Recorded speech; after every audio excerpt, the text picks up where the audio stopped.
Bonjour, je vais prendre le Perudo. On a joué la semaine dernière, on a trouvé ça trop bien. Ah non, elle prend pas le Perudo, regarde, hop là. T'as le live 5,50€, je te le fais à 5€. Tu vois, Perudo c'est 20€, c'est le même jeu, moins cher. T'as pas les dés dans le gobelet, donc ça fait pas de bruit. Il est plus petit, tu peux l'emmener partout. Si t'as des enfants, ça fait pas de bruit. Tu les déranges pas le soir. T'as des enfants? Ouais, j'ai des enfants. Ouais, ce serait plus pratique, ouais. Eh ouais, et moins cher en plus. Alors, on enlève le Perudo, on prend le live. Alors. Ah, le paiement passe pas. Bah, faut que j'aille retirer, mais on est de passage et j'aurai pas le temps de revenir. Ah bah c'est pas grave, tu le prends, tu paieras plus tard. Ouais, mais on n'est pas du coin. Alors, c'est pas grave, tu repasseras à Bordeaux, tu me paieras plus tard. La belle région, tu vas revenir visiter. Ouais, j'ai peut-être revenir visiter, ouais. Ben voilà, tu me paieras à ce moment-là. Alors attends, je vais juste noter ton nom dans le cahier des gens qui doivent me payer plus tard. Oh bah non, il est plein. Bah c'est pas grave, je vais en chercher un à côté. Et tu me gardes la boutique?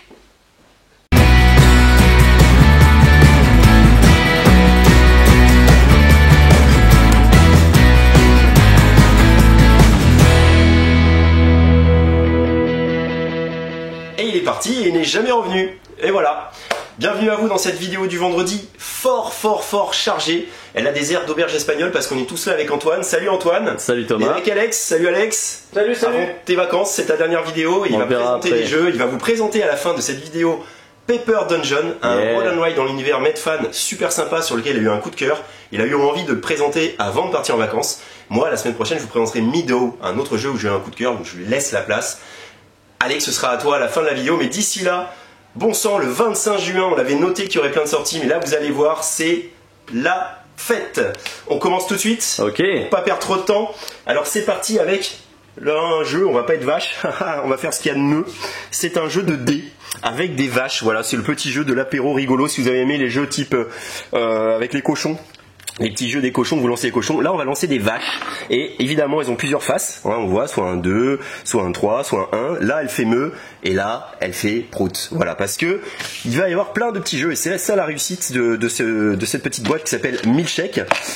C'est qu'il va y avoir 12 jeux différents de dés. Des jeux qui ressemblent à du Yam, des jeux qui ressemblent à du Perudo, des jeux qui ressemblent à des prises de risque. Voilà, il y a le Yameux, évidemment, c'est très rigolo. Évidemment. Voilà, donc c'est super famille. On sent qu'on peut jouer avec les enfants. Voilà, le matériel est rigolo.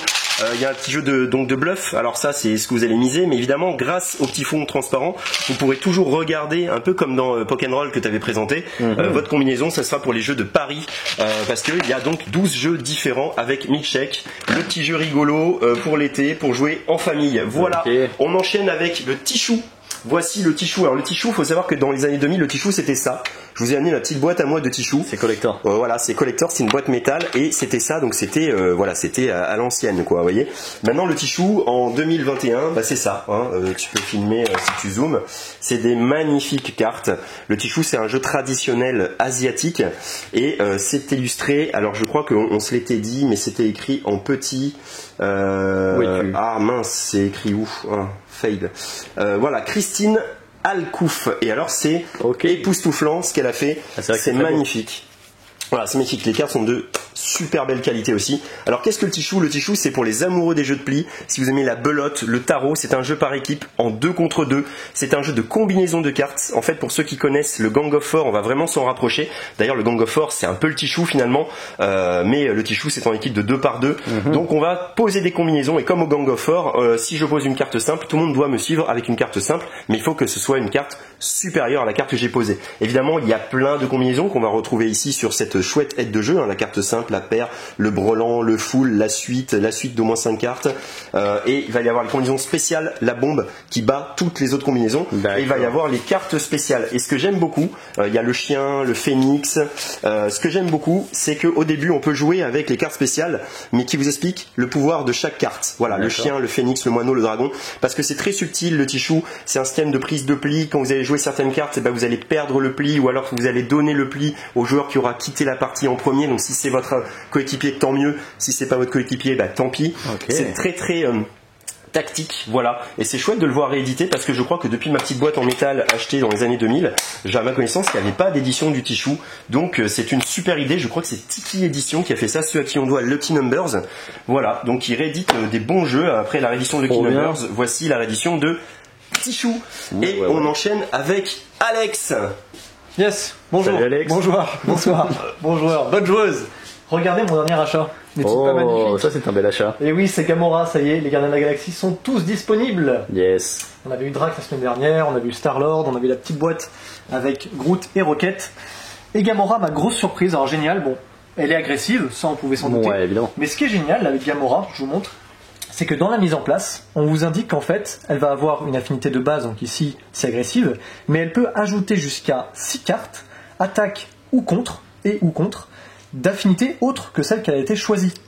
Ce qui fait que dans le deck de Gamora, que j'ai déjà protégé évidemment, parce que je suis maniaque, vous allez avoir les cartes classiques d'agressivité, et en plus de ça, on va avoir des cartes d'autres affinités, comme les affinités de justice, de défense, enfin de protection, et on peut également avoir des cartes de commandement. Je vous montre rapidement ce qu'ils ont mis dans le deck, qui n'est pas inclus dans le deck de Gamora, mais voilà, maintenant on a 3 nouvelles cartes pour la justice, 3 nouvelles cartes pour le contre, 3 nouvelles cartes pour la protection, et des petites cartes aussi neutres, enfin bref.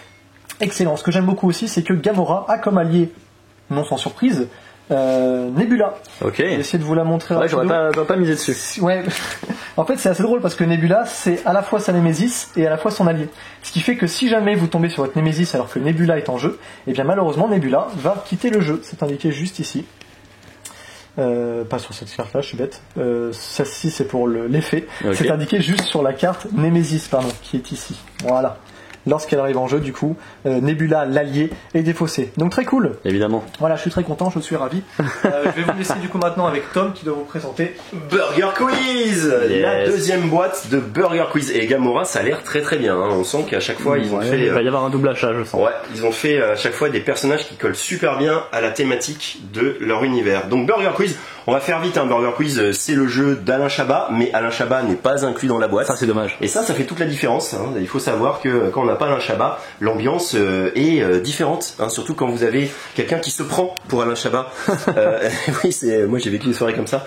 Et voilà, donc Burger Quiz, c'est quand même très réussi si vous aimez le jeu. Et c'est la nouvelle boîte avec des questions, 2700 nouvelles questions. Okay. Voilà pour Burger Quiz qui est arrivé sur sa deuxième boîte. Et là, on se tourne vers le gros coup de cœur pour les jeux à deux, pour les vacances. On sait que des fois, il y a des temporalités dans le jeu.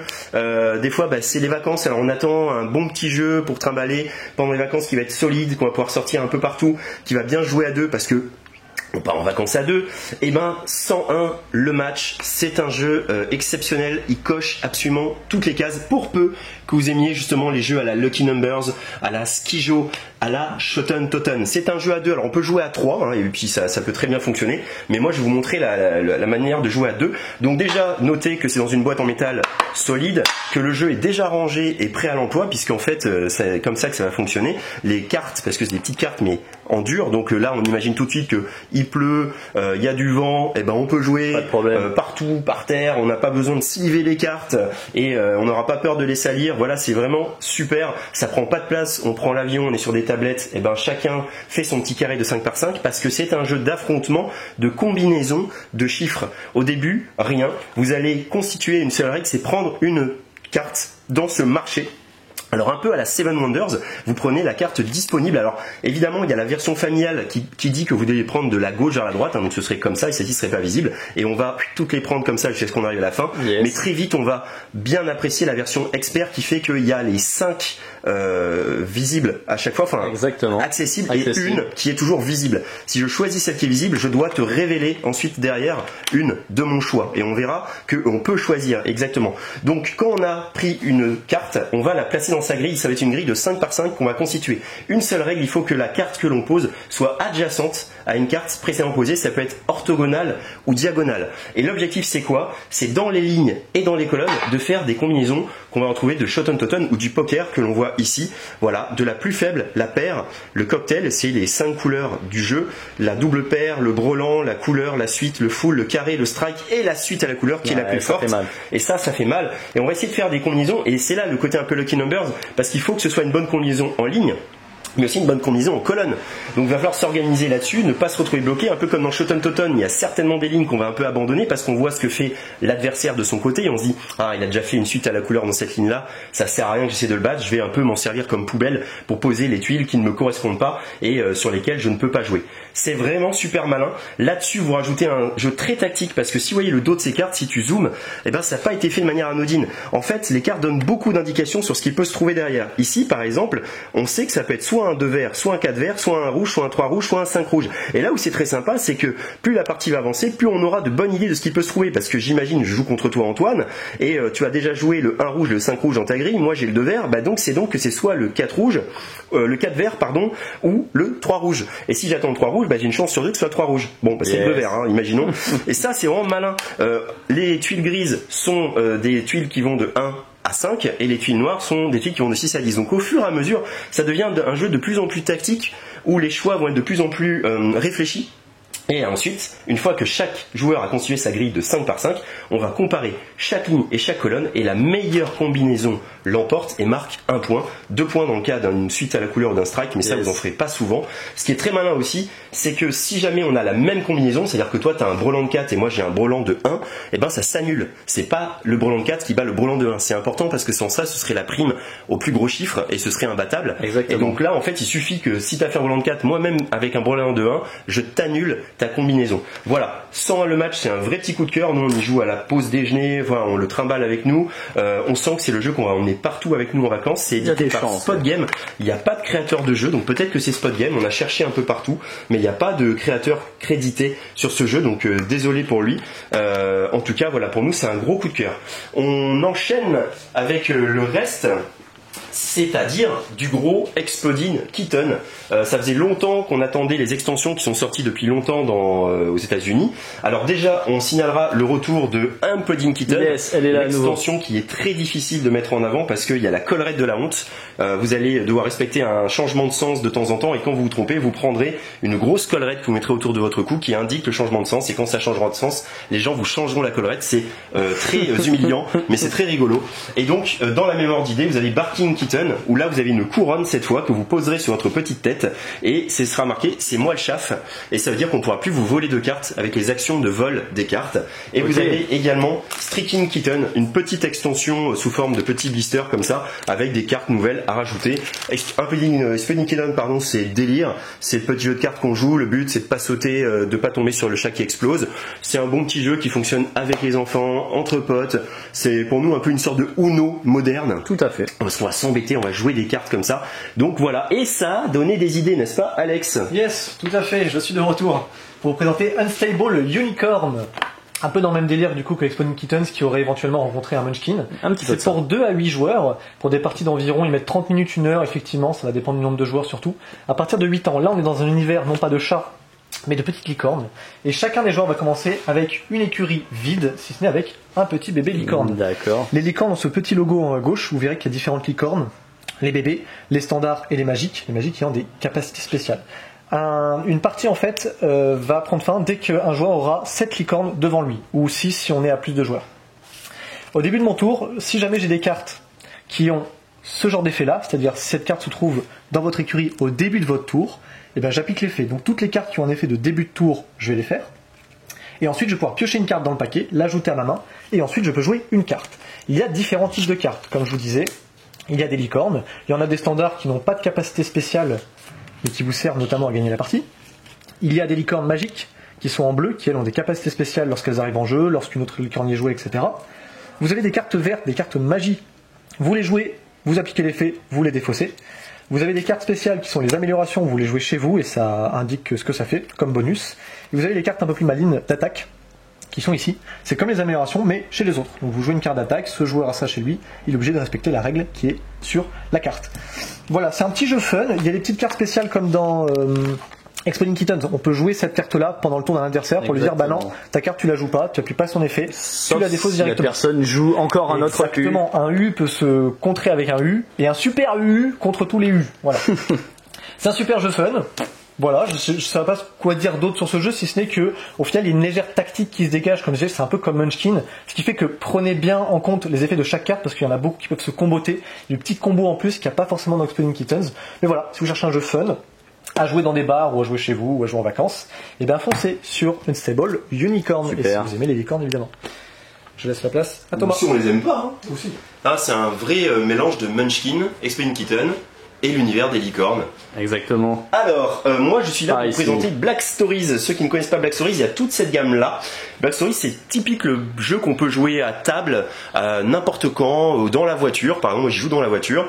En gros, il y a un joueur qui va lire une histoire dont lui seul va connaître tous les tenants et les aboutissants. Il va ensuite lancer une petite punchline, comme par exemple une que je connais par cœur, qui est elle change de chaussure et elle meurt. Et ensuite, les autres vont devoir lui poser des questions auxquelles il ne peut répondre que par oui, non ou sans intérêt.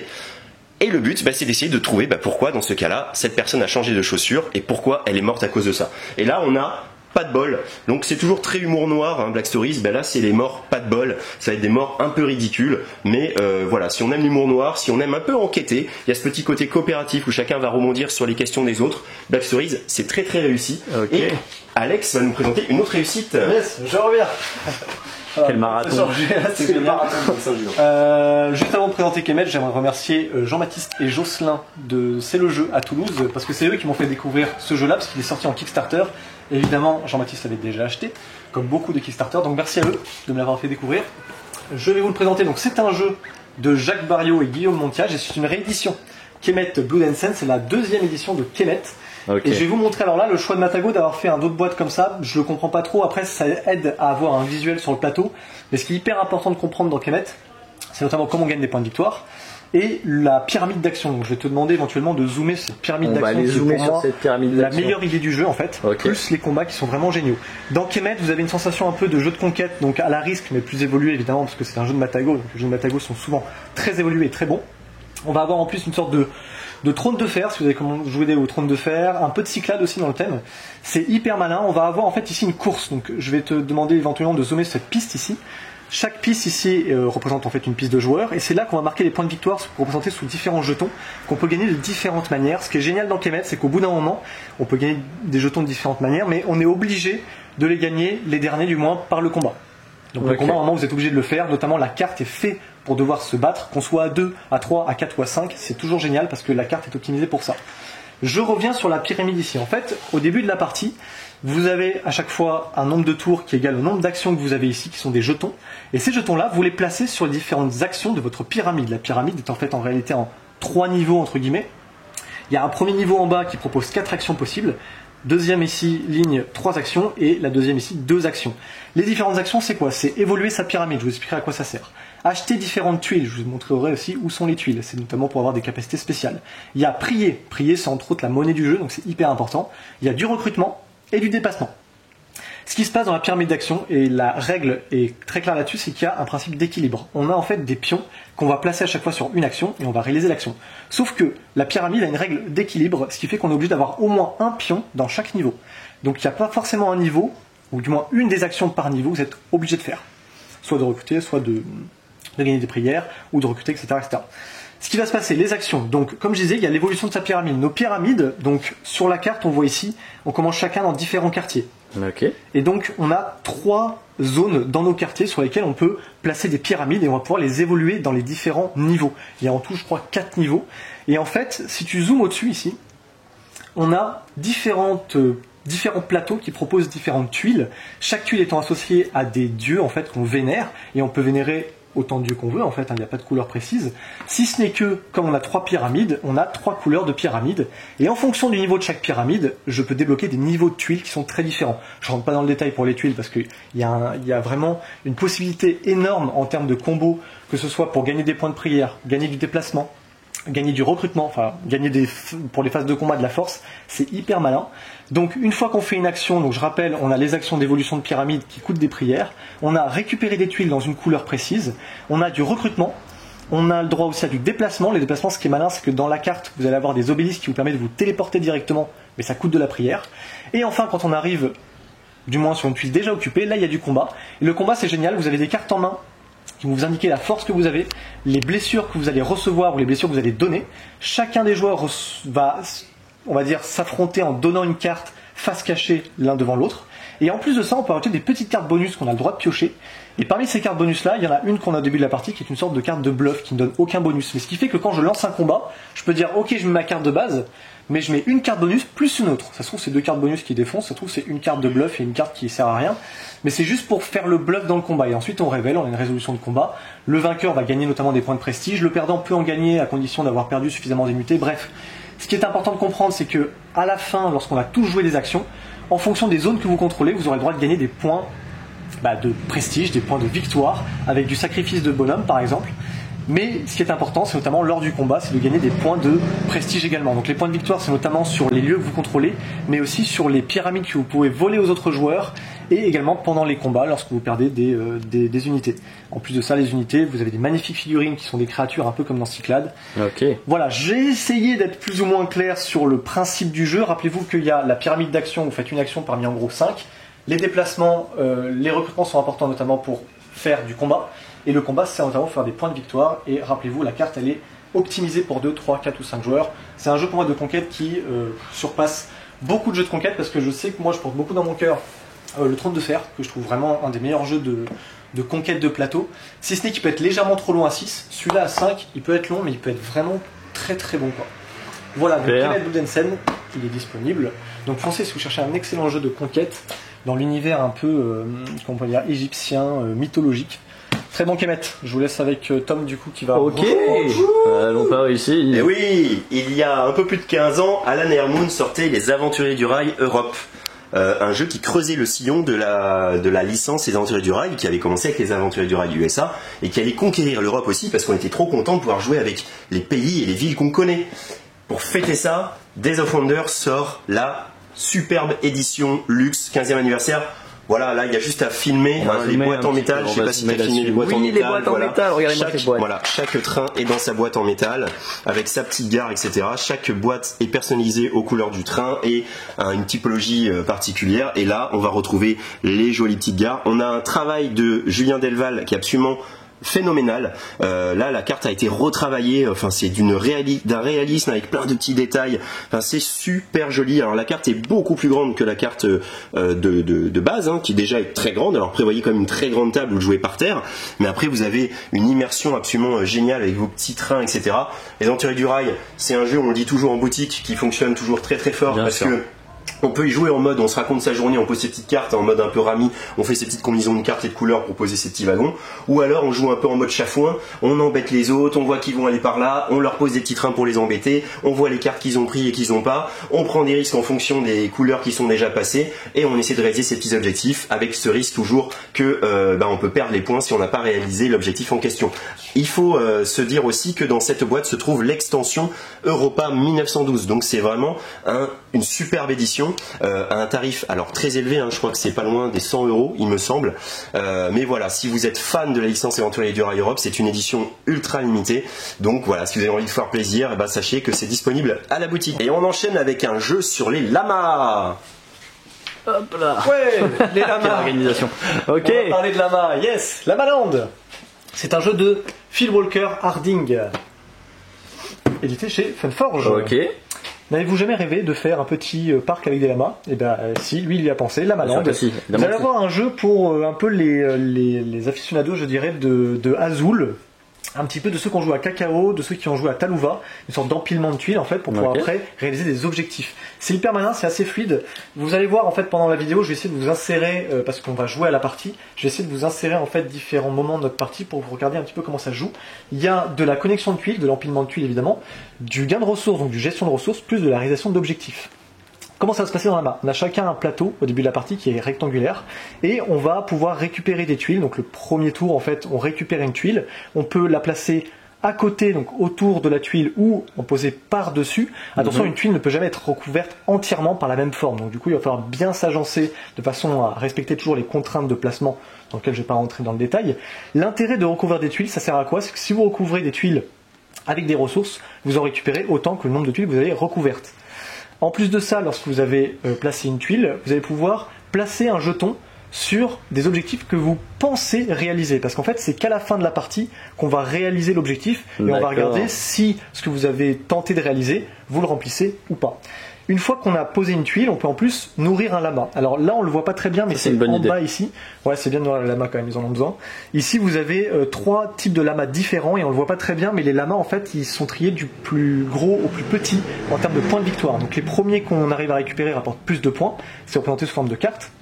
Et les premiers lamas, comme dans toutes les catégories de lamas, ça coûte toujours 4 ressources identiques. Donc l'intérêt de récupérer des ressources, c'est entre autres pour récupérer des lamas que vous placez après dans votre champ ici. Et évidemment, il y a des objectifs qui sont liés au placement des lamas sur votre tuile en fonction des niveaux, par exemple, niveau 1, niveau 2, niveau 3. En plus de ça, vous allez pouvoir aussi récupérer des personnages. Pour les récupérer, les personnages, il faut recouvrir une tuile avec un petit village dessus. Dès que vous le faites, vous récupérez un des villageois qui sont présents, il y en a 5 visibles je crois au début de la partie, vous en récupérez un et pendant, avant ou on va dire après votre tour à la fin, vous allez pouvoir utiliser un personnage pour justement activer leur pouvoir. Donc là par exemple j'échange un maïs avec, je sais plus ce que c'est, du cacao, ça ressemble à ça. Et ici on a une pomme de terre qu'on peut échanger avec une pièce ou inversement. Les pièces c'est intéressant, pourquoi ? Parce que quand je veux acheter un lama et que j'ai pas assez de ressources, je peux dépenser 2 pièces pour remplacer une ressource. Okay. À la fin de la partie, donc quand il reste plus que 4 tuiles dans la pioche, on va mettre fin à la partie, ou quand il reste plus que 4 lamas en termes de cartes, vous mettez fin à la partie, vous comptez les points. Les points, c'est les lamas que vous avez dans votre plateau. Vous avez tous les différents objectifs ici. Les ensembles de pièces et de ressources font aussi des points de victoire. Donc voilà, toute cette soupe de points, vous la faites. Et celui qui a le plus de points à la fin de la partie l'emporte. Voilà, donc si vous souhaitez un jeu un peu d'optimisation, de gestion de ressources, de réalisation d'objectifs avec des lamas super mignons, foncez sur Lamaland. Ça a l'air trop cool. Voilà, je vous laisse avec Thomas. Yes.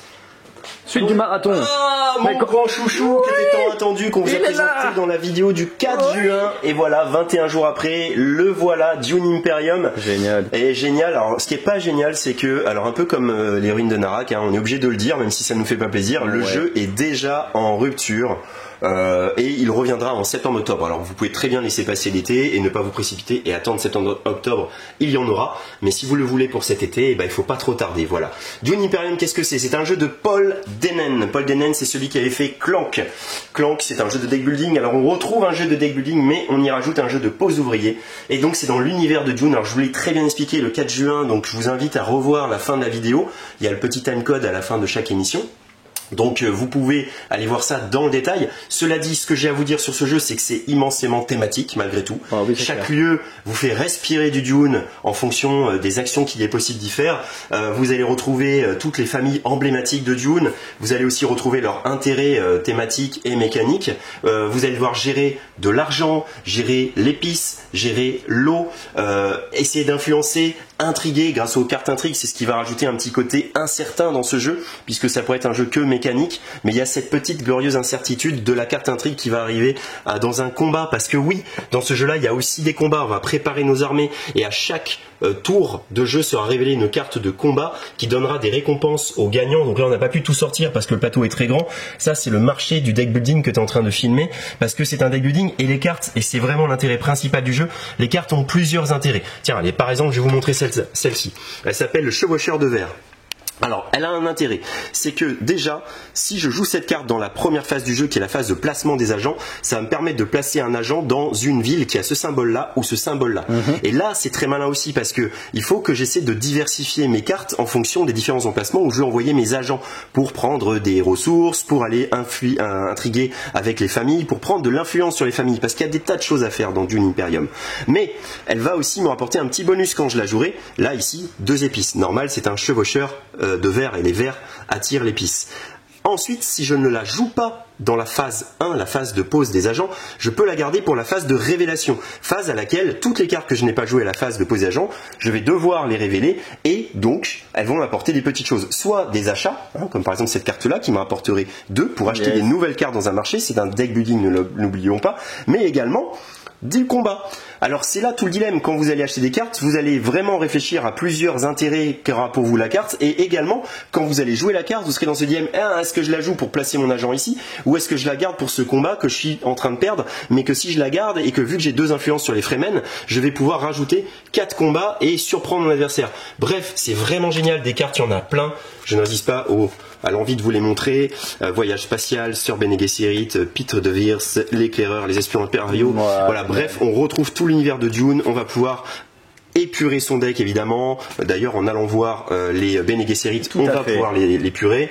On va pouvoir vraiment faire plein de choses. Dune Imperium, c'est pas pour rien qu'il buzz partout sur la toile. Non. Si vous aimez ça, si vous avez un peu aimé les ruines de Narak, finalement on est dans la même méca, deck building, pose d'ouvrier. Je trouve encore plus tactique pour moi, mais en tout cas c'est une grosse belle surprise que ce Dune Imperium. Super. On continue. Par ici? Nous étions explorateurs. Et oui, on est dans l'univers de Vaiana avec Polynesia. C'est un jeu de Pierre Sylvester et édité par Giganic, enfin distribué par Giganic plutôt et édité par Ludonova. C'est un jeu qui nous a beaucoup plu, Alex. Tu sais, on a joué avec toi, Antoine, et avec Alex à la pause déjeuner, et ben on a été agréablement surpris par le jeu, parce que c'est un jeu de conquête de territoire un petit peu où on va éparpiller tous nos petits personnages qui fuient.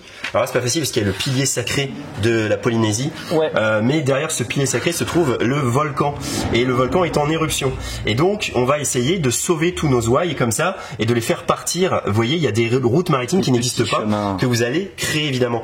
Tout est indiqué ici. Moi c'est ça que je trouve très bien pour ce genre de jeu. On peut explorer, voyager, peupler ou pêcher, simple. Et là où c'est le petit twist qu'on aime bien quand on cherche des jeux un peu originaux, c'est que vous voyez ce petit X là qui n'a pas de valeur, il va dépendre, là si tu peux zoomer, du tour de jeu, puisque une phase de jeu va se dérouler avec un tour comme ça, un tour comme ça, un tour comme ça, un tour comme ça, un tour comme ça, un tour comme ça, ensuite changement de joueur et un tour comme ça, et on va cycler à chaque fois avec un nouveau premier joueur. Cela veut dire que au premier tour, eh ben, toutes les actions X coûteront 3. C'est-à-dire que si je veux explorer, ça me coûtera 3 poissons ou 3 coquillages. Si je veux voyager, ça me permettra de me déplacer de 3 points de mouvement. Alors évidemment, ça peut être sympa de se déplacer dessus de 3 points de mouvement, mais du coup, les autres vont peut-être faire des actions plus intéressantes. Payer beaucoup pour prendre des routes au début, ça permet de payer plus cher et d'être le premier, mais si j'attends, en ne payant qu'un, les autres auront peut-être déjà pris ces routes, parce que mine de rien c'est un petit peu chafouin.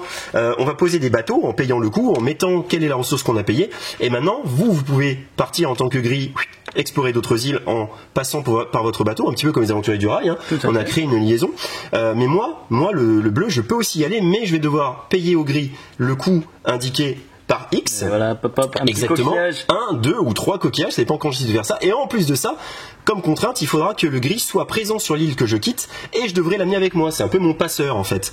Donc il y a un petit côté, on va entraider les autres, on va essayer de pas trop le faire, on va essayer d'arriver le plus vite possible sur les îles pour récupérer des petits points, on va récupérer ces jolies petites ressources, poissons ou coquillages. Ce qui est très méchant, c'est que vous voyez ce tour là, après avoir pioché un cube dans le sachet pour voir s'il y a eu éruption ou pas éruption, donc petit à petit il va y avoir de plus en plus de petits cubes rouges qui vont apparaître ici, puis à un moment le jeu va finir quand le 6e cube rouge sera pioché. Et ben c'est que le premier joueur va devoir décider de quelles ressources tous les joueurs vont devoir sacrifier. C'est-à-dire que si je dis bon bah voilà, on perd tous notre poisson, bah tout le monde va perdre son poisson. Ce qui m'arrange, c'est moi j'ai pas de poisson et que toi Antoine, t'as plein de poissons. Donc il va falloir bien regarder quelles ressources on va prendre pour se déplacer sur quel axe, parce qu'on voit qu'il y a du coquillage, du poisson, et on va se dire tiens si je veux aller là-bas, il faut surtout du coquillage.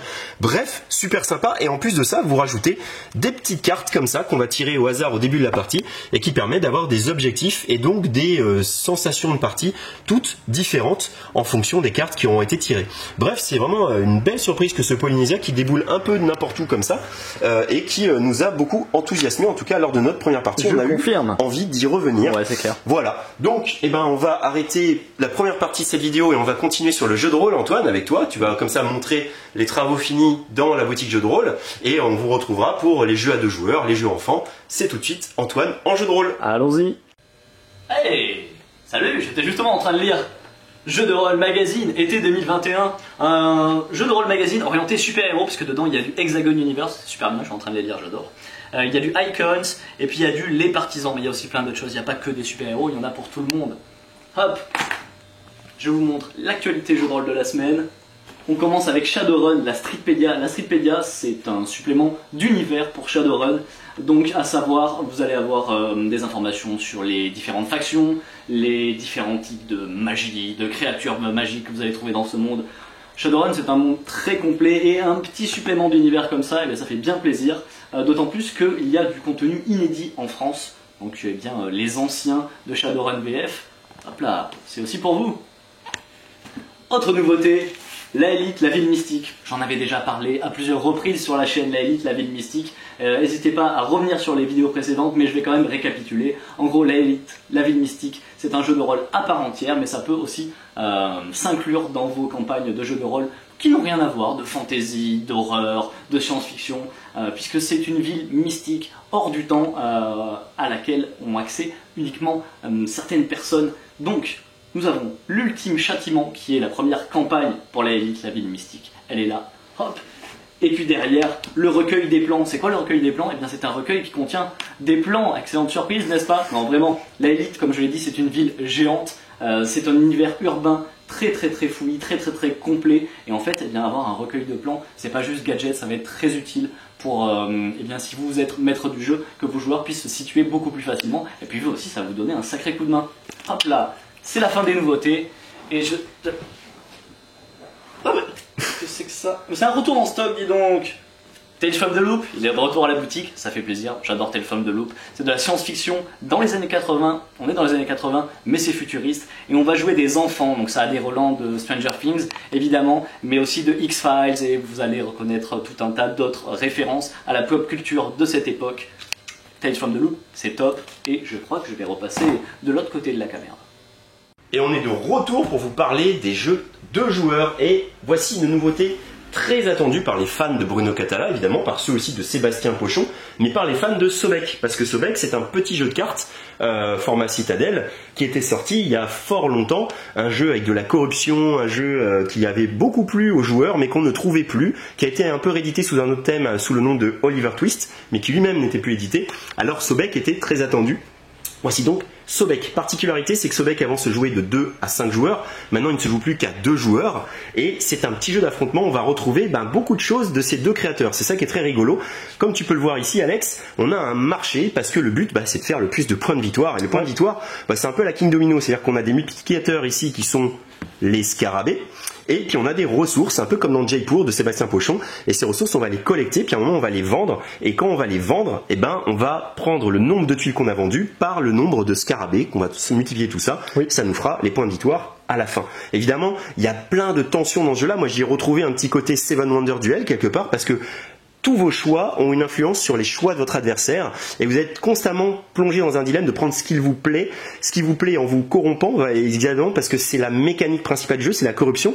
Tout va se jouer avec cette ancre-là qui va partir du centre, qui ensuite va se déplacer, parce que vous voyez les petites tuiles, elles ont des petits marquages soit en diagonale, soit sur les côtés haut et bas, soit sur les côtés droite et gauche. Et ça veut dire que si je choisis cette tuile-là, mon ancre va se retrouver dans cette direction-là. Donc elle peut être soit comme ça, soit comme ça, soit comme ça. Par exemple, pour l'exemple, elle est ici comme ça. Maintenant, je peux prendre une tuile qui est dans la diagonale de l'encre. Il faut supposer que j'avais atterri sur une tuile qui avait les petits traits ici dans les deux diagonales. Maintenant, voilà mon dilemme. Si je veux ça, ça va, parce que je ne peux accéder qu'aux tuiles qui sont directement à côté de mon ancre. Toutes les tuiles, par exemple, si je veux aller chercher ça, parce que je suis en train de faire une collection de ça, c'est quoi cette ressource? C'est le charbon. C'est le charbon. Ouais. Ou l'ébène, non, c'est peut-être l'ébène. Et si je veux aller la chercher, tout ce que je refuse de prendre, je vais le mettre dans ma pile de corruption. Et à la fin, vous imaginez bien que la corruption va vous embêter. Alors évidemment, il y a aussi que j'ai envie d'aller chercher ça parce que ça ne me corrompt pas, mais après, tous mes coups vont avoir une influence sur les coups de mon adversaire. C'est-à-dire, si je fais ça, hop, ensuite l'encre est dans ce sens-là et j'offre ces petites vaches avec le multiplicateur. Et ça, le multiplicateur, c'est un peu comme dans King Domino, c'est assez rare, on en a besoin pour valoriser nos ressources et ça, c'est vraiment malin. Le petit côté Jaipur qu'on va retrouver, c'est qu'il va y avoir un tempo dans ce jeu. Des fois, on va pas avoir envie de jouer. Parce qu'on n'a pas envie justement d'aller prendre quelque chose qui offrirait à l'adversaire autre chose en rebond. Oui. Et là, on va vendre justement nos ressources, ça nous permet de passer notre tour. Donc c'est toujours bien d'avoir assez de ressources en stock pour pouvoir passer son tour. Et puis des fois c'est un petit bras de fer, parce que moi je vends à toi, ah ouais, là je peux plus vendre, donc mince, je suis bloqué. J'aurais peut-être dû attendre, parce qu'après une fois qu'on a vendu, on ne peut vendre que lorsqu'on a 3 ressources minimum. Pour revendre derrière, il faudra que j'ai à nouveau 3 ressources. Ça va être un petit peu embêtant. Et un peu comme dans Jaipur aussi, de toujours Sébastien Pochon, il y a ce petit côté prime au premier qui a vendu. Pourquoi? Parce que là, sur le bord du Nil, se trouvent des petits marchands en bateau qui vont vous donner des petits bonus lors de vos premières ventes. Alors si je vends en premier, je vais regarder tous les jetons en secret, je vais choisir celui que je veux. Déjà, je vais choisir celui qui me plaît, mais aussi je vais voir les autres qui sont là, qui vont peut-être me donner envie de continuer à vendre très vite, ou surtout de voir un jeton que j'ai surtout pas envie que mon adversaire ait. Bref, on a un jeu très riche, avec un petit peu de chaos qu'il faut, parce qu'il y a un petit peu de hasard quand même, notamment avec les personnages que vous voyez ici sont toujours face cachée et on va les prendre et ils peuvent nous servir soit à remplacer une ressource, en l'occurrence là c'est Sobek, c'est du Joker, soit, donc là ça remplacerait le poisson, soit à faire des actions, et des actions qui peuvent être très méchantes. Hein. Il y en a une qui dit que votre adversaire doit enlever toutes les tuiles qu'il a au-delà de 6. Hein. Ça fait mal quand vous avez décidé de thésauriser toutes vos tuiles pour faire plein de ventes. Là vous l'avez un peu en travers de la gorge. Voilà, donc c'est malin ce qu'il faut, c'est chafouin ce qu'il faut, c'est un petit peu chaotique ce qu'il faut, c'est tactique ce qu'il faut. C'est rigolo parce qu'on retrouve vraiment la patte de tous ces créateurs, hein, Bruno Catala. Il y a même son jeu Insert, tu sais Alex, que tu as joué toi sur BGA, et qui est excellent mais qui n'a pas encore trouvé d'éditeur, donc appel aux éditeurs pour qu'ils éditent Insert. Tout le monde est très intéressé par ce jeu. Dans Insert, voilà, vous avez un positionnement de contrainte, et ben là l'encre, on a l'impression de l'influence d'Insert parce que on va pas aller où on veut et ce qu'on va choisir va diriger l'encre dans une autre direction et on va aller en rebond comme ça. Bref, Sobek de joueurs édité par les Catch-Up Games et magnifiquement illustré par Nayad. Oui. Voilà, parce que le plateau est méga lisible, tout est très lisible, les ressources, le relief, enfin vraiment c'est chatoyant, c'est très riche, les petites pièces sont très sympas parce que oui, le côté chaotique c'est aussi qu'on va piocher de temps en temps là-dedans les débènes, parce que si on refuse de prendre cette huile pour ce qu'elle est, on peut aller piocher un débène, puis là c'est la petite prise de risque, hein, parce que ça va de 3 à 7 ou à 8 je crois. Ça va jusqu'à 8 je crois. Ouais c'est ça, hein, donc bon on peut trouver un 3 comme un 8, voilà, mais bref c'est super agréable. On va retrouver toutes les sensations de tous ces jeux avec Seven Wonders Duel, ce qui est pas une mince affaire quand même, parce que Seven Wonders Duel c'est un jeu très apprécié, donc cherchez un jeu à deux, ne cherchez pas trop parce que Sobek de joueurs va certainement s'installer parmi les références du jeu pour 2 joueurs. Un autre jeu très attendu, mais alors dans une toute autre mécanique, Seal of Excellence du Dice Tower, excusez du peu, hein, c'est rare qu'il y ait le Seal of Excellence sur un jeu. C'est Blitzkrieg, un jeu de Paolo Mori. On lui doit entre autres Libertalia, mais on lui doit plein de jeux à Paolo Mori, donc je les ai pas tous en tête, mais c'est un grand créateur de jeux. Et Blitzkrieg, alors il a comme petit punchline, la Seconde Guerre mondiale en 20 minutes, ça fait rêver. Mais c'est pas vraiment un wargame, pas du tout. C'est vraiment un jeu très tendu. On va retrouver plutôt, moi je trouve, l'ambiance de ce jeu-là. 13 jours, un jeu que j'adore. Voilà, si vous connaissez pas, intéressez-vous à 13 jours. C'est un jeu vraiment tactique d'affrontement avec un petit paravent, des petites pièces derrière. Un petit peu la boîte. Oh, pardon. Voilà, parfait. Voilà. Chacun son petit paravent. On a son petit sac avec des petites pièces dans son sac. On va les poser sur les différents théâtres d'opérations de guerre. Il va y avoir un jeu de tir à la corde. Ça va déplacer un petit cube en fonction de ce qu'on place et où on le place, sachant qu'on est obligé d'abord de faire cette guerre là, puis cette guerre là, puis cette guerre là, et que chaque petit symbole va vous amener soit le droit de repiocher un jeton, soit le droit d'upgrader votre petit sac, donc il y a une légère partie bag building. Bref, c'est super malin, c'est très tendu, ça va toujours se jouer à 3 fois rien. Blitzkrieg, c'était vraiment un jeu très très attendu pour les amoureux du jeu à 2 depuis son édition anglaise. En plus, Matago a fait un beau boulot de réédition en changeant un peu le look du jeu, en le rendant encore plus thématique, j'ai envie de dire. Bref, très très bon jeu que Blitzkrieg avec une variante pour jouer en solo et une extension Japon directement inclus dans cette boîte. Voilà, donc n'hésitez pas aussi si vous aimez ce style de jeu, c'est pour vous, c'est obligé. Si vous aimez 13 jours, Watergate, Blitzkrieg, il est pour vous. Antoine, un jeu beaucoup plus léger, je crois. Tranquillement, ouais, tout à fait. J'avais dit que je passerais de l'autre côté de la caméra. C'est Realtel Rapunzel, ou en fait, bien réponse. Tout simplement, c'est un petit jeu de pitch, donc de pitchnet, d'adresse, mais aussi il y a un côté stop ou encore. Comment ça fonctionne? Eh bien, il y a la tour de réponse avec réponse sur son parapet.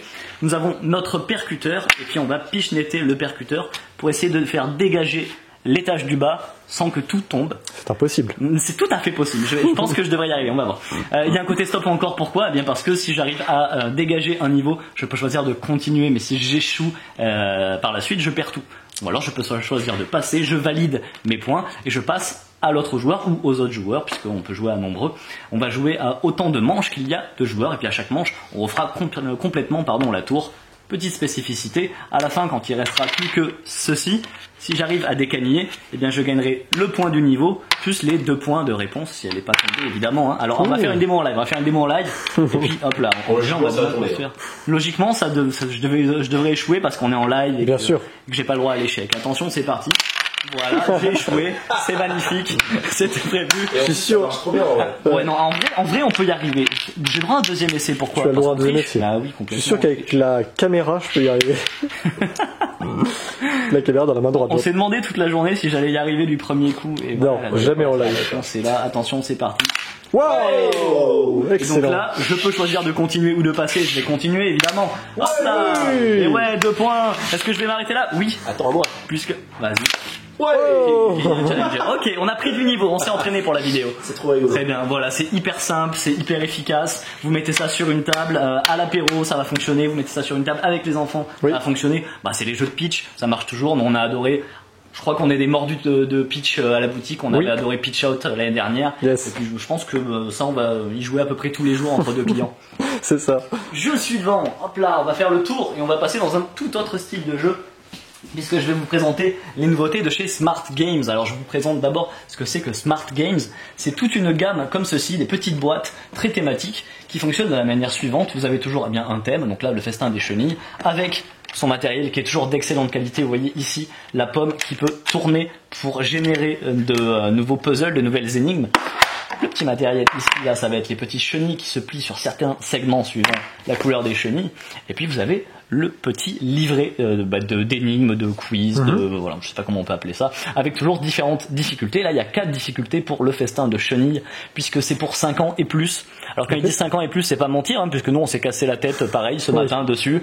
Bon, on est allé sur les masters, mais on s'est bien cassé la tête dessus. On est retourné sur les experts, on s'est un peu cassé la tête quand même. Mais un enfant de 5 ans va y arriver, va faire les starters, et puis il va aller sur les juniors. La difficulté est progressive, et c'est très bien pensé à ce niveau-là. On finit par se surprendre si on fait les choses dans l'ordre et pas comme nous en attaquant par les plus difficiles. Alors, comment il fonctionne ce festin de chenilles? On va prendre le niveau starter, le premier.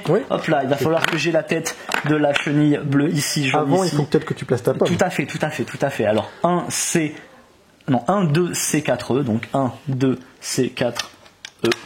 Clac, on vérifie. C'est bien ça. Je vais mettre ma chenille comme ceci.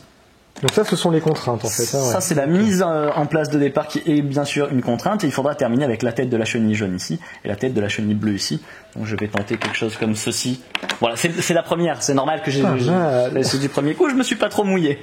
Voilà pour festin de chenille. Bah, moi, je le trouve très sympathique ce nouveau petit puzzle de chez Smart Games.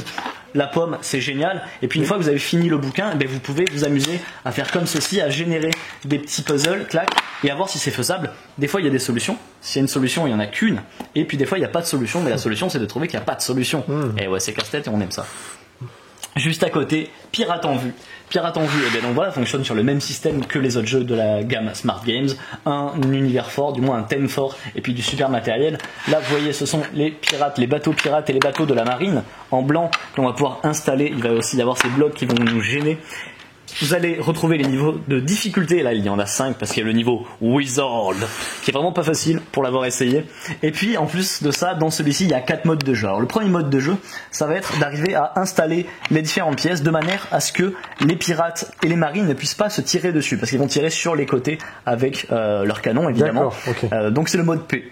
Faut pas qu'ils puissent s'entretuer. Il va y avoir le mode Vive la marine, ou je sais plus comment il s'appelle, mais en gros, la marine doit pouvoir défoncer, hop là, décagner les bateaux pirates. Alors là, pas bon parce que le bateau pirate il peut le tirer dessus, mais pas là c'est parfait.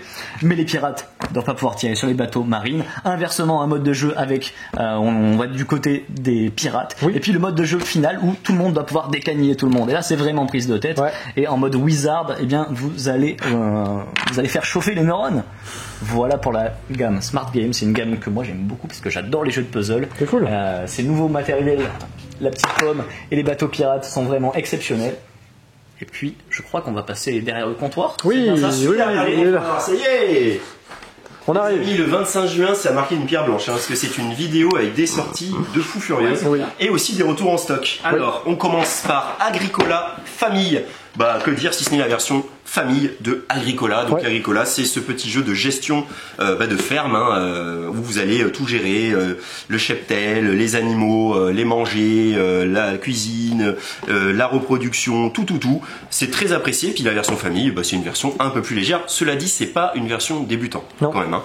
C'est une version pour des gens qui ont déjà un peu joué.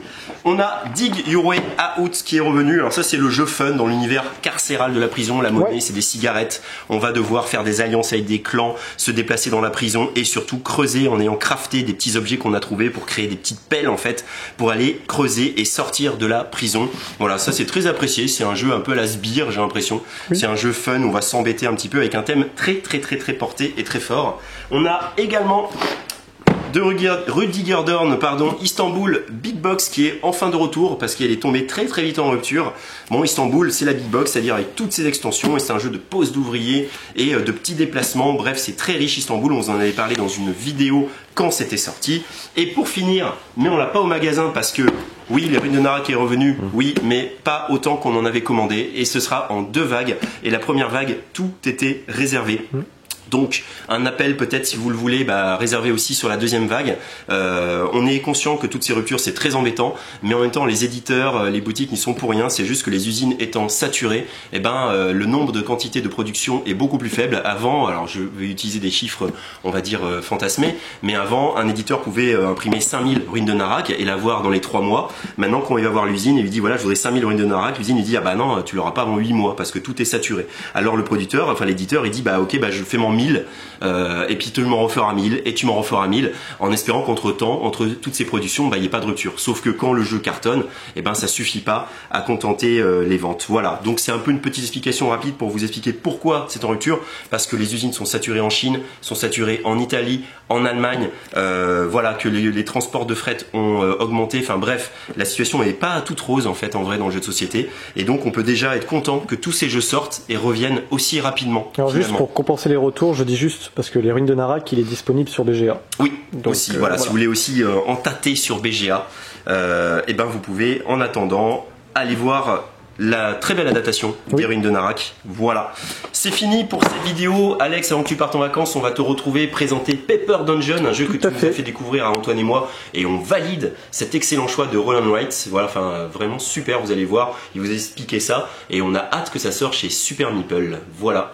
D'ici là, on va se retrouver avec Antoine la semaine prochaine parce qu'on va tenir la boutique, nous, Antoine. Exact. Voilà, donc la vidéo du vendredi prochain, il y aura des belles sorties aussi puisqu'il y a Marvel Villainous déjà et il y a le Unlock numéro 9 la semaine prochaine. Donc, à bientôt chez Jeux des Cartes Bordeaux. Et voici Paper Dungeon, un jeu pour 1 à 8 joueurs à partir de 10 ans. Pour des parties d'environ 30-40 minutes. C'est un jeu de Leandro Pires, Paper Dungeons, une mine d'aventure. Je vais te demander de faire un focus par ici sur cette présentation, où on va avoir d'un côté les différents boss que vous avez ici. Vous allez pouvoir rencontrer donc les monstres. Vous avez 2 cartes ici qui vont indiquer une compétence particulière ainsi que des objectifs de fin de partie pour vous. Chacun des joueurs en a un.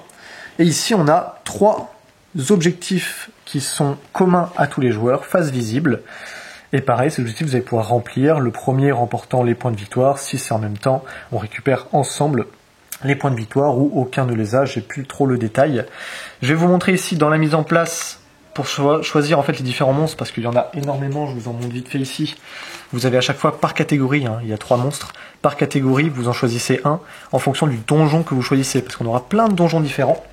Et là j'en ai pris un. Vous avez un texte d'ambiance qui vous explique en fait ce qui se passe dans le donjon. Et donc ici vous voyez en gras, et c'est rappelé aussi en dessous, les différents monstres à utiliser. Une fois qu'on a fait ça, hop, on retourne la carte et on voit le plan du donjon. Donc là je vais te demander de faire un plan plus large pour que tu vois ici comment on va construire le donjon. On va tous se munir de notre crayon. Et ici en fait on va colorier en noir en fait comme est représenté sur le plan. Donc on reporte en fait sur son plan. Là par exemple il y a le 3e boss, je vais tout faire à l'envers parce que je suis extrêmement fort. Comment on fait un 2 à l'envers? Hop. Donc là j'indique à chaque fois le 3e boss il est là, le 2 il est là et le 1 il est ici. Exactement. Voilà. Ensuite je vais colorier en gris, donc je vous le fais très vite, les différents murs de donjon. Voilà. Et puis ici je crois qu'il est là. Tu as une ligne droite, voilà, ici j'ai un petit 2. Ouais, magnifique. Voilà. Et ça, ce sont des murs, donc on peut pas les traverser. En plus de ceux qui sont vraiment imprimés sur la fiche. Sachez que chaque donjon est différent. Donc niveau rejouabilité, c'est excellent. Je vais vous décortiquer un petit peu une grille, parce que là, quand vous le voyez, vous dites « Oh mon Dieu, un tableau Excel !» Mais non, rassurez-vous, c'est un donjon, tout ce qu'il y a de plus simple. Au-dessus, vous allez avoir le nombre de manches. Vous avez 3 emplacements ici, je vous expliquerai pourquoi, mais ça c'est une manche, ça c'est une manche, ça c'est une manche. À la fin de la 3e manche, on doit affronter le premier boss. Ensuite on refait 3 manches, donc à la fin de la 6e manche, 2e boss. Et à la fin on n'a plus que 2 manches finales, donc à la 8e manche, on va affronter le 3e boss. On va compter les points à la fin de la partie, celui qui en a le plus évidemment l'emporte. La fiche, comment elle se compose? Ici, vous ne jouez pas un aventurier, non pas 2 aventuriers, ni 3 aventuriers, mais 4 aventuriers, chacun étant d'une classe précise, le guerrier, le mage, le clerc et le voleur. Donc chacun commence au niveau 1 et vous allez pouvoir monter jusqu'au niveau 6. Je vous expliquerai comment. Ici vous avez la ligne de points de vie, donc on commence tout en bas. Au début on a 4 points de vie puisque chaque aventurier est de niveau 1, ils ont tous un point de vie, le total fait donc 4. Donc ici c'est le nombre de points de vie que j'ai gagné. Ici les dégâts que je vais prendre. Ici vous avez la zone des objets magiques que vous allez pouvoir construire. Les objets magiques sont toujours en 2 étapes. Une coche ici fait une moitié d'objet. 2 coches fait donc un objet entier et vous avez le bonus associé, j'y reviendrai. En dessous ici, vous avez les potions. Vous allez pouvoir concocter des potions, c'est entre autres des moyens de ne pas prendre des dégâts. Très utile les potions. Tout à fait. Ici on a le déplacement, j'y reviendrai. Ici la ligne des sbires que vous allez affronter, parce que forcément le donjon il est gardé par des sbires, faut pas déconner non plus. Et ici vous avez des gemmes que vous allez pouvoir récupérer. Et enfin, tout en bas, la ligne pour compter les points de victoire. Les points de victoire du premier boss, du deuxième, du troisième, la montée de niveau, les objets magiques, bref, toute une soupe de points magnifique. Et comment se passe une partie de Paper Dungeon? En fait, vous allez avoir ici 6 dés. Je vous le dis tout de suite, j'ai pris une piste de dés qu'on vend ici à la boutique, mais c'est juste pour mettre un peu dans le ton, mais elle n'est pas fournie dans la boîte, mais c'est pas forcément très nécessaire. Vous avez 6 dés. Il y en a 3 qui sont noirs, 3 qui sont blancs, et je vais les lancer. Ce qui va se passer... Déjà, les crânes, vous le savez, c'est pas le meilleur comme les cœurs, lancer, là. effectivement, c'est pas le meilleur lancer. Ici, vous avez 2 crânes, donc ça va faire 2 dégâts. Donc tout le monde, en même temps, se prend un dégât par crâne. Donc là, si tu veux que je reporte sur la grille, Exactement. ici, je colorerai, hop, un petit cœur, un petit cœur. Et il ne faut surtout pas que votre ligne de dégâts atteigne la ligne de point de vie. Pourquoi? Parce que si elle atteint ou dépasse, vous ne mourrez pas. En réalité, vous ressuscitez, mais vous avez une pénalité de moins 9 points de victoire. Sachant que plus vous avez de points de vie en moins, plus vous prenez de blessures, plus si vous atteignez des paliers, vous allez prendre très cher. Donc ça, il faut éviter de la faire monter, mais ne vous inquiétez pas, vous ne sortez jamais du jeu. Pourquoi il y a des dés blancs et des dés noirs? Je vous ne l'ai pas dit, mais ici, si tu peux zoomer, on va avoir ici en fait une carte d'objectif qu'on s'est fixée. Donc là, par exemple, on gagne 2, 4... Voilà, magnifique. Ouais, alors là, on a 2, 4, 6 points de victoire si on arrive à faire 6, 9 ou 12 potions. Et juste en bas ici, dans la mise en place, c'est important, vous avez les couleurs de dés qui sont associées à vos classes. Ici, le guerrier ne pourra être utilisé qu'avec des dés blancs. Le mage, des noirs. Le clerc, pardon, des blancs. Et le voleur, des noirs. Donc, je remonte juste ici sur la fiche. Pour indiquer cela, votre guerrier ici, il est blanc. Donc le petit carré qui est là, il reste blanc. Le mage, on a dit qu'il était noir, donc je le colorie. Et pareil pour le voleur. Ce qui fait que, on va repartir sur la vision des dés. À ce moment-là, je vous rappelle qu'on ne peut sélectionner que 3 dés lors de son tour, et simultanément on va le faire. Pour ce faire, je vais regarder les dés, et par exemple, on sait que mon clerc, il est blanc. Donc je peux utiliser ces dés-là, par exemple, pour augmenter le niveau de mon clerc. Donc ça, c'est une possibilité d'utiliser les dés. Alors on va revenir ici sur la fiche très rapidement pour indiquer comment on choisit les dés. Et bien en fait, comme j'ai 3 carrés ici, si je choisis le dé pour augmenter le niveau de mon clerc, il est inscrit le 3 en haut, donc je vais inscrire 3 ici. Oui, il y a 3 ici, voilà. Et le 3 vient exactement. du petit dé. Est-ce que je vais avoir le nom flou? On veut le nom flou. On veut la netteté, s'il vous plaît. Alors, ouais, c'est bon, je l'ai, magnifique. C'est bon. Donc là, vous voyez, on a 3, donc je choisis ce dé-là, j'inscris 3 ici. Je ne peux utiliser qu'un seul dé, évidemment, à chaque fois. Et ce qui va se passer, par exemple, si j'utilise pour augmenter le niveau, j'augmente le niveau de mon clerc. Je peux le faire parce que je vous rappelle que mon clerc, il demande des dés blancs. À ce compte-là, hop, je colorie la case ici, et je vais passer du coup mon clerc au niveau 2. J'aurais pu utiliser également ce dé-là pour réaliser un objet magique. Donc là, vous avez toute une liste d'objets magiques disponibles. Vous allez pouvoir éventuellement, en utilisant ce dé-là, cocher une première case, mais dans l'objet magique qui est associé au clair. Vous voyez que l'épée, ici en flamme, demande des dés blancs ou noirs de guerrier. Pareil pour le mage, pareil pour le clerc, pareil pour le voleur, et ainsi de suite. Là, ce sont des dés qui ne demandent aucune condition particulière, si ce n'est qu'ils doivent être blancs ou noirs. Je rappelle que les crânes, on ne peut pas les utiliser. L'autre manière d'utiliser un dé, c'est que je peux le défausser, je peux ne pas l'utiliser, entre guillemets, pour faire 2 potions. Dans ce cas-là, je dis j'utilise le D3, mais j'utilise pour faire une potion, 2 potions. Donc, comme indiqué ici, un dé de n'importe quelle couleur fait 2 potions. Donc je colorie 2 potions. Et si plus tard je suis censé prendre des dégâts, je ne les noterai pas ici, c'est les potions qui prendront à la place. Ouais, d'où le fait que c'est très pratique. Ah bah oui, pas de pas prendre des dégâts. Hyper malin. Je ne l'ai pas dit tout à l'heure, mais quand j'augmente de niveau, au niveau des personnages, je vais également monter mes PV. À chaque fois, le nombre de points de vie égale au niveau de vos personnages. Donc plus vos personnages sont de haut niveau, plus vous gagnerez de points de vie. On va avancer comme ça, donc là je vais écrire n'importe quoi pour vous indiquer ce qui peut se passer dans une partie. Donc là on va dire qu'après j'ai fait donc ici à la fin de cette manche, je vais lancer de nouveau les dés. On va resélectionner, reprendre les dégâts s'il y en a. Là, vous voyez là, par exemple, il y en a un, mais je pourrais le prendre dans ma potion, etc., etc. Je vais vous montrer un boss, comment ça se passe. Donc là, on va dire qu'on a écrit des chiffres, peu importe. Et lorsqu'on arrive à cette fin-là, on va devoir affronter un boss. Alors, avant d'affronter un boss, il faut être passé sur sa case. Je vous rappelle que dans le plan du donjon, le boss de niveau 1, il est ici. Comment se déplace-t-on dans le donjon? Lors de son tour, on peut, comme indiqué ici, utiliser un dé, n'importe lequel, blanc ou noir, pour avancer de 2 pas. Et je vais vous rappeler que sur le dé noir, vous avez ce genre de dé, qui peut être utilisé, parce que c'est une valeur de 0, mais il vous donne 3 pas. Le déplacement, comment ça se fait? C'est hyper simple. Au début, vous allez pouvoir rentrer par une des 6 portes qui sont là. Et un pas, c'est une avancée dans une case. Donc j'avance ici. Si j'ai un 3e pas, je peux aller ici. Et si j'ai un autre pas, du coup, je peux aller là. Voilà. Et là, j'aurais fait 3 pas. À chaque fois que je rentre dans une salle, il est important de noter qu'à chaque fois, vous aurez, à chaque fois, dans les cases qui l'indiquent, des sbires. Il y a 4 sbires différents parce que chaque sbire a son némésis en termes de héros. Exemple ici, l'orc craint le guerrier. Voilà. Le mage ici affronte les fantômes. Le gobelin ici, c'est les voleurs qui vont l'affronter. Et ici, on a des squelettes qui sont vaincus par des clercs. À chaque fois, il y a un chiffre indiqué à côté. Ça, c'est le niveau que vous devez avoir pour votre guerrier pour vaincre l'orc. Alors, vous pouvez y aller avec un guerrier niveau 1, mais vous prendrez en dégâts la différence. Donc, si j'arrive avec mon guerrier niveau 1 ici, du coup, j'affronte ce sbire-là. Je vais du coup colorier ceci, parce que je vous rappelle qu'ici, c'est la ligne des sbires. Donc, je gagne 1 point de victoire, puis après 3, puis 4 par sbire à chaque fois que j'ai vaincu. Donc là, du coup, hop, j'arrive à vaincre celui-ci. Par contre, comme mon guerrier était de niveau 1, et du coup, je prends 2 dégâts. Je prends la différence du mon niveau. Mais en plus de ça, ce qui est cool, c'est que je peux récupérer des bonus. Vous avez soit des coches d'objets magiques. Je rappelle que c'est une coche que vous gagnez à chaque fois que vous avez ce symbole de bague. Ou une potion, parfois même 2. Vous pouvez également augmenter de niveau n'importe quel personnage. C'est des petits bonus en plus. Et le plus intéressant, souvent, c'est quand même de récupérer les gemmes. Sachant que les gemmes, dès qu'un joueur en attrape une, les autres, ils sont marrons, ils sont obligés de la cocher sur leur case parce que un joueur l'a déjà attrapée. Sachant que si on est plusieurs à l'avoir en même temps, du coup, on peut l'avoir tous en même temps. Mais je rappelle qu'elle est cochée, effectivement. Vous pouvez le voir, c'est exponentiel les gemmes, donc on va se bagarrer quand même pour les savoir. Autre particularité, c'est qu'un sbire, quand il est vaincu, si je reviens en arrière, ce qui est tout à fait autorisé, j'ai pas besoin de le revaincre. Par contre, ici, vous avez des pièges. Les pièges, si vous êtes un peu bête, vous faites des allers-retours. Chaque fois que vous rencontrez un piège, vous prenez un dégât. Donc, il vaut mieux éviter les cartes avec des pièges. Je disais donc, pour vaincre les boss, il faut être au moins passé sur cette case-là avant de rencontrer le boss. Si c'est pas le cas, vous prenez une pénalité comme ceux qui vont fuir devant le monstre. Je vais juste passer sur la carte de monstre, comment ça fonctionne. Au moment de cette phase-là, en fait, on va regarder en fait ce que demande le boss en termes de force pour marquer des points de victoire. Si vous arrivez à atteindre 9 de force, vous gagnez 2 points de victoire, mais vous perdez 3 points de vie.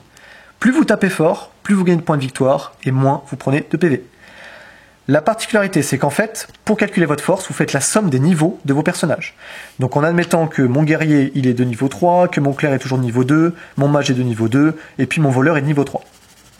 Ce qui se passe là, c'est qu'en fait, je vais calculer, je vais faire 1, 2, 3, 4, 5, 6, 7, 8, 9, 10, 11. Normalement, là, j'ai 11. Je dis normalement, pourquoi? Parce qu'en fait, ici, vous avez une icône sur le monstre, et à chaque fois, c'est différent. Les monstres ont des némésis, et du coup, lui, il craint le clerc, et donc la force du clerc est multipliée par 2. Donc ici, si je recalcule, j'ai bien mon clerc qui est au niveau 2 x 2, ça fait 4, plus 3, on est à 7, plus 2, on est à 9, plus 3, on est à 12. Donc comme j'ai atteint 12, je dépasse ce palier-là, malheureusement, je ne dépasse pas celui-ci. Du coup, je gagne 2 points de victoire, je prends 3 dégâts. Dommage. C'est dommage. Après, je rebondis sur les objets magiques. Si j'avais débloqué, mettons, la flamme du guerrier, il me faisait plus 3 contre les boss. Et donc là, je passais de 12 à 15 et j'atteignais le palier de 13. C'est là où vous aurez un petit peu de combo. En plus de ça, du coup, le joueur qui a tapé le plus fort gagne des petits bonus. Alors parfois, ça peut être des potions, des niveaux, des points de victoire. Si vous n'avez pas atteint au moins le minimum indiqué, ou si jamais vous n'êtes pas passé par le boss, du coup, vous prenez moins 3 de points de victoire. Ça fait mal. Et en plus de ça, si vous voulez adapter une variante, que vous êtes obligé d'adapter quand vous êtes en joueur solo, il y a des gemmes qui vont disparaître. Soit c'est une variante experte, ou alors en solo, vous êtes obligé de l'appliquer, mais vous rayez les gemmes indiquées. On fait la même chose pour les autres boss, etc., etc. À la fin de la partie, vous aurez rentré des valeurs qui sont ici, en bas, et vous allez compter tout ça. je pense que j'ai à peu près tout dit. Je pense que tu n'as rien oublié. J'ai sûrement oublié 2-3 trucs. Les petits le principe objectifs, de combo en fait. on en a parlé. Ouais, en fait je voulais juste revenir sur un point, c'est que il y a parfois du combo un peu à la tréfutée. Dans tréfutée, souvent quand vous débloquez des lignes, vous pouvez accéder à un bonus qui vous donne un bonus, qui vous donne un bonus. Là je vais vous montrer un exemple. Ici par exemple, si j'arrive à faire le chaudron, on vous indique avec le petit éclair que immédiatement vous gagnez 3 potions. Je vais colorier 3 potions. 1, 2 et 3. On voit ici que quand je débloque une ligne de 4 potions, je gagne un niveau. Mettons je gagne un niveau et que j'étais déjà au niveau 8, enfin pardon, au niveau 4 avec le voleur. Je passe au niveau 5. Chaque fois que vous passez au niveau 5 avec un héros, vous gagnez un bonus. Là par exemple le héros ça me fait gagner une gemme. En admettant que j'avais déjà une gemme, j'en aurais gagné une deuxième. Vous voyez qu'ici il y a de nouveau une icône d'objet magique. Je peux cocher du coup un petit objet magique. Enfin, vous voyez que effet combo quand ça arrive. là il y a du combo de fou. C'est pas sur des premières parties qu'on arrive à faire ça par expérience. J'y ai joué en solo, c'est franchement bien parce qu'en fait l'interaction entre les joueurs est pas forcément très forte. Mais il y a des variantes qui existent. Il y a des variantes où vous pouvez très bien, si vous vous retrouvez dans la même case qu'un héros, elles sont pas dans les règles, hein. Il faut aller sur le site de Super Meeple. Okay. Mais si vous arrivez sur la même case qu'un héros adverse, vous pouvez dire ah je t'affronte, mon voleur est niveau 3, le tien est niveau 2, bah je te casse la gueule, enfin voilà. C'est des trucs un peu comme ça. J'ai pas trop étudié ça parce que je l'ai fait quelques parties en solo, j'en ai fait 3 je crois. À chaque fois j'ai eu des scores très différents et on peut jouer sur plein de techniques différentes. Surtout ce qui oriente votre jeu, c'est ces petites cartes là. Les objectifs ici. Et ce qui est hyper malin, c'est que sur les objectifs, quand on joue en solo, vos points sont dégressifs. En fait, de base, si vous arrivez à le faire, cet objectif-là, c'est-à-dire avoir 2 héros au niveau 5, vous gagnez en fait 6 points si vous arrivez à le faire au premier tour, 5 points au deuxième, 3 points au quatrième, enfin 4 points au quatrième, etc. etc. Donc c'est dégressif. Donc c'est hyper bien, c'est franchement hyper bien foutu. Le système des dés est génial, parce que à chaque fois, on a envie d'optimiser ces dés par rapport en respectant la contrainte de couleur. Et on a des capacités qui permettent de contrer ça. On a notamment le mage qui permet de changer la couleur à chaque manche pour un dé, se dire bah non ce dé là il est pas noir, il est blanc finalement. Bref, si vous aimez le côté roll and write à la tréfutée, à la Déméter, des jeux un peu plus sophistiqués en termes de combo, ben foncez sur Paper Dungeon. Je vous montre éventuellement une feuille, ce que ça peut donner en fin de partie. Voilà, sur une partie que j'avais faite en solo. Donc voilà, je suis rentré par là, j'ai affronté le premier boss, je suis passé par ici. Là, normalement, il y a des douves que j'ai pas le droit de traverser, mais on voit que j'ai débloqué le médaillon qui me permet justement de traverser. À la fin, ça fait aussi des points de victoire, hein. J'ai pas parlé trop du détail pour pas non plus que ce soit une vidéo trop lourde. Mais voilà, globalement, ça ressemble à ça, votre fiche. Et à la fin de la partie, celui qui a le plus de points l'emporte. Quand vous êtes solo, bah, vous en fichez un peu du score, mais vous vivez quand même une super belle aventure. C'est très agréable en solo, je confirme aussi, ouais. Voilà, ça, c'était Paper Dungeon. Mais en tout cas, c'est un réel coup de cœur, vraiment. Si vous voulez un bon roll and write avec un super thème, parce que c'est très immersif au final, c'est pas évident de faire quelque chose de très cohérent et de très ergonomique. Eux, ils ont réussi, enfin en tout cas lui, Leandro Pires. Voilà, j'espère que cette présentation vous a plu. J'espère que la vidéo n'a pas été trop longue, parce qu'avec tout ce qu'on a dit, à mon avis, on est pas loin des 45 minutes, 1 heure. Facile. En tout cas, moi, c'était un plaisir. Je te dis à bientôt, Antoine. Ciao. Je vous dis à bientôt chez Jeté Carte Bordeaux.